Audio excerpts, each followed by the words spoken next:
There once was a man who had everything. He was a billionaire, with mansions in the city and sprawling villas by the sea.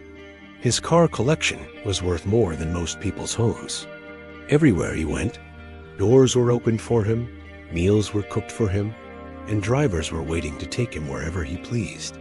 But he was tired, so incredibly tired.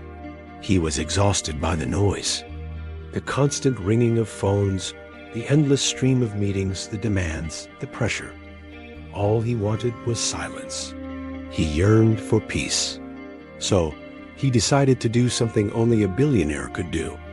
He decided to buy a mountain. Not a house on a mountain, but the entire mountain itself. He found one, far away from everything. It was ancient, majestic, and quiet. Its peak was often shrouded in clouds, a world away from the chaos he knew. He paid the price, signed the papers, and just like that, the mountain was his. He flew there in his private helicopter, landing on a plateau near the summit. He stepped out and took a deep breath of the thin, clean air. It was silent.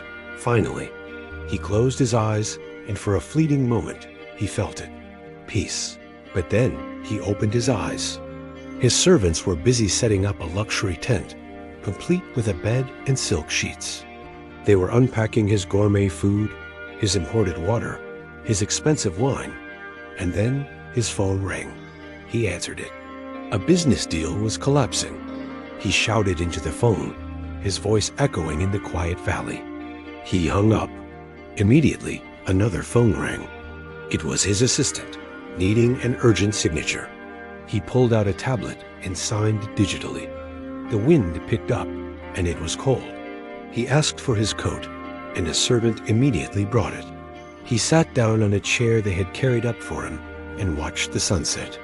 It was breathtakingly beautiful, but his mind was a whirlwind. He was thinking about the failed deal, about the stock market, about an email he had to send. The silence of the mountain was completely lost on him.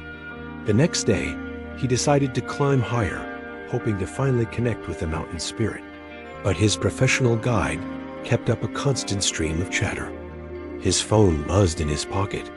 He felt a familiar anxiety, a nagging feeling that he was missing something important back in his world of noise. Then he saw him, a shepherd sitting on a rock, calmly watching his flock of sheep. The shepherd had nothing. No phone, no luxury tent, no silk sheets. He just sat there, looking at the vast, open sky, perfectly content. The billionaire walked over to him. "How do you do it?" he asked, his voice filled with a strange mix of envy and confusion. "How do you just sit here in total silence all day?" The shepherd looked at the billionaire, at his expensive hiking gear, at the gleaming helicopter parked in the distance. "The mountain is silent," the shepherd said softly. "But your heart is shouting." The billionaire frowned. "I bought this mountain. I came here for peace." The shepherd gently shook his head. "You didn't buy a mountain," he replied. "You just moved your noise to a higher altitude. The silence is not in the rocks. It is in you. And you left it at home. How often do we do this? We think peace is a destination, a vacation, a new job, a different relationship. We think if we can just get to that mountain, that beach, that quiet cabin in the woods, we will finally be calm. But we always bring ourselves. We bring our phones. We bring our worries. We bring the noise from our own hearts. We don't need to buy a mountain. We just need to learn to sit still. We need to quiet the shouting in our own hearts. The silence we're all searching for isn't out there somewhere.